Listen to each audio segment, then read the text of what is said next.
Hello, my dear students. I hope you all are doing good. So, students, today we'll discuss chapter 14 of chemistry. Okay, so our chapter is biomolecules. Okay, so let's start biomolecules. So, the most incredible aspect of a living system is that it grows. Okay, it grows, sustains, and reproduces itself. The most remarkable thing of living system is that it is composed of living. It is composed of non-living. Okay, that is, it is composed of non-living atoms and molecules. So these are present in the cells in a very complex but highly organized form. These are called biomolecules. Okay, so thus biomolecules are the complex non-living substances which build up living organisms and are required for their growth and maintenance. Okay, so these forms the basic of life. Some common examples are carbohydrates, proteins, enzymes, nucleic acids, lipids, and amino acids, and also fats. Okay, and etc.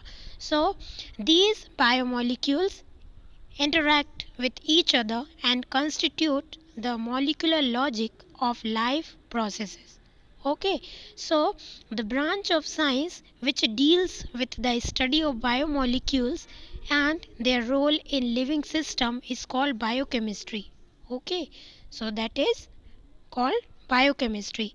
Now students, today we'll discuss about carbohydrates, okay, its types, and okay, so carbohydrates. Let us discuss first about carbohydrates. So carbohydrates are primarily produced by plants and from a very large group of naturally occurring organic compounds. Some common examples are sugarcane, glucose, starch, etc. So most of them have a general formula, okay, like CxH2OY, and were considered by hydrates of carbon, from where the name carbohydrate was derived. That is, for example, the molecular formula of glucose is C6H12O6. Fit into the given formula C6H2O6, but all the compounds which fits into this formula may not be classified as carbohydrates. Example, acetic acid, that is CH3COOH. Similarly, all the carbohydrates do not fit into this formula. Example,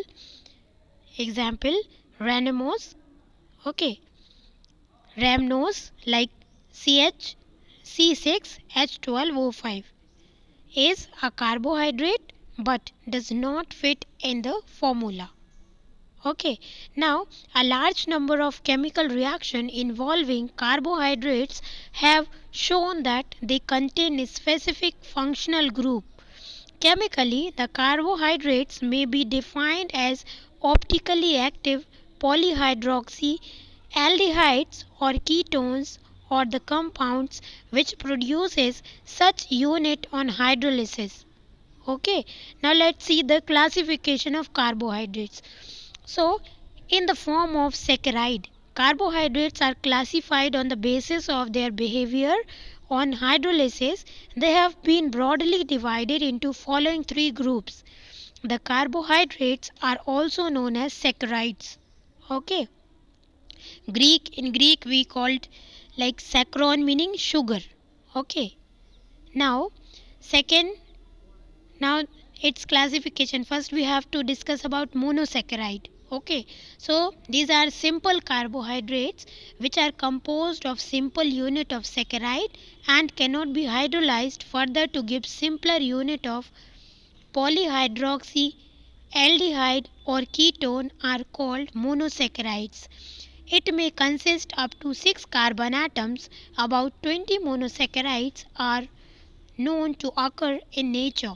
Example, glucose, fructose, ribose, etc. Okay, now next, oligosaccharide. So these are the carbohydrates which give 2 to 10 monosaccharides molecules on hydrolysis. These are further classified as disaccharides, trisaccharides, tetrasaccharides, etc. depending upon the nature of monosaccharide units present in the molecules.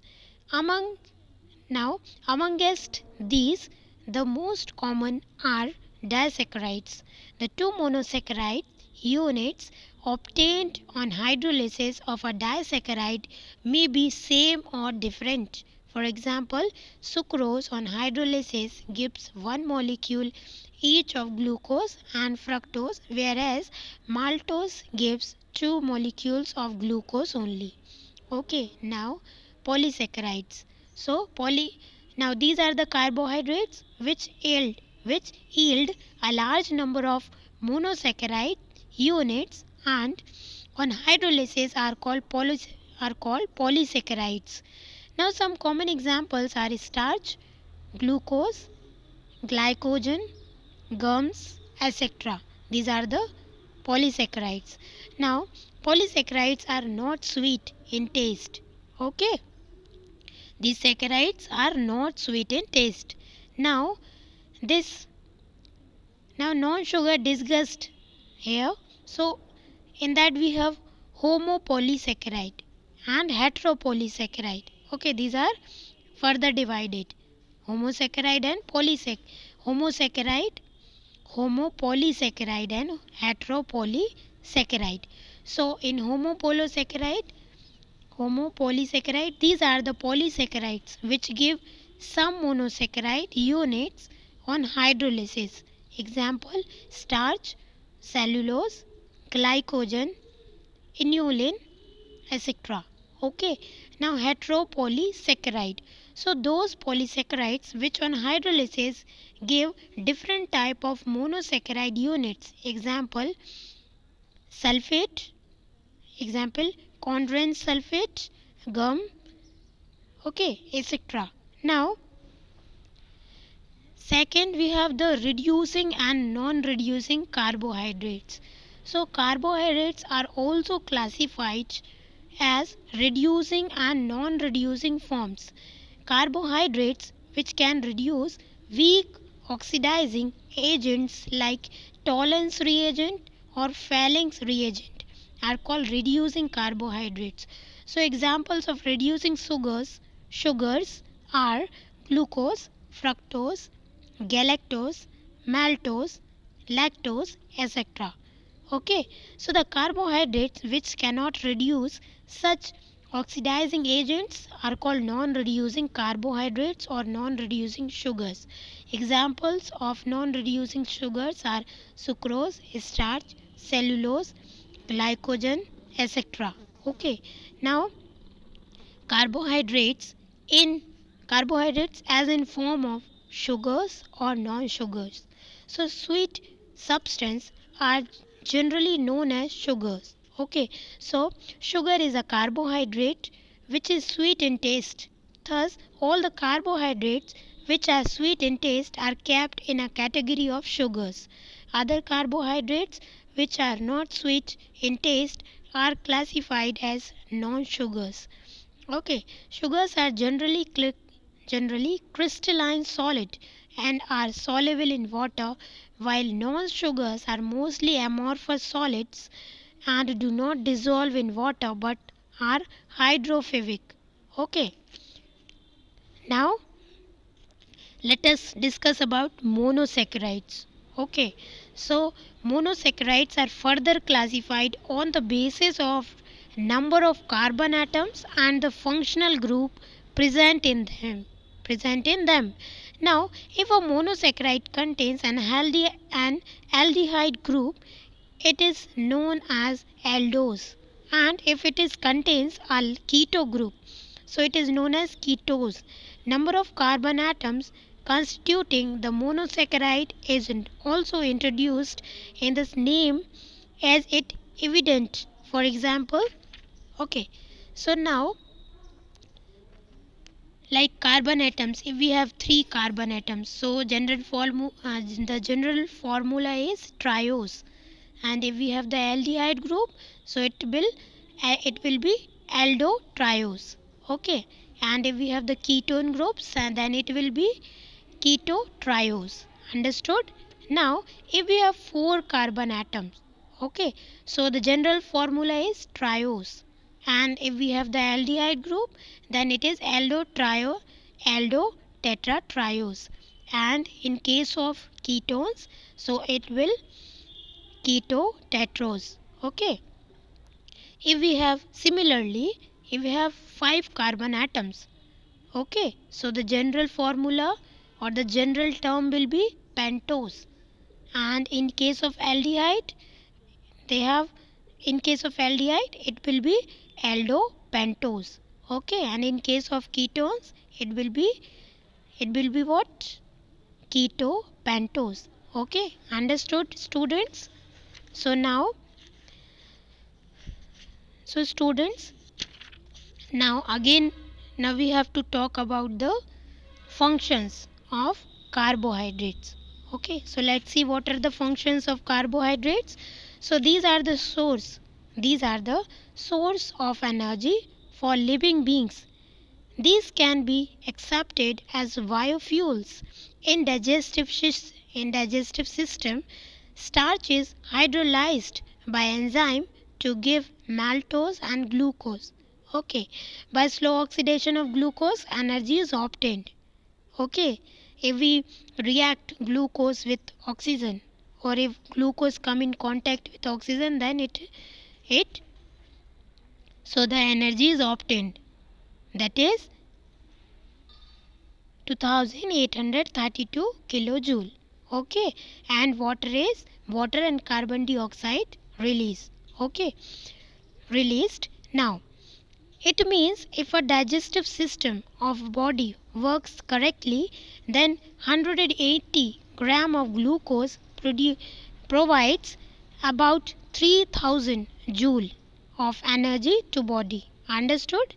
Now our body can store starch as glycogen. Okay, our body store starch in the form of glycogen, and this storage occurs in liver. Where it occurs? In liver. According to need enzyme break it into glucose. Now that the enzyme, this will break by the enzymes. By the help of enzymes it will break. Okay, now carbohydrate help in building of cell wall in plants. In plants it helps in the building of cell walls. Okay, now cell walls of bacteria also have carbohydrate. Okay, now carbohydrates are main constituents of DNA and RNA, as ribose in RNA and deoxyribose in DNA. Okay, now in animal, carbohydrates is stored in the form of glycogen. Its molecular structure is like amylopectin.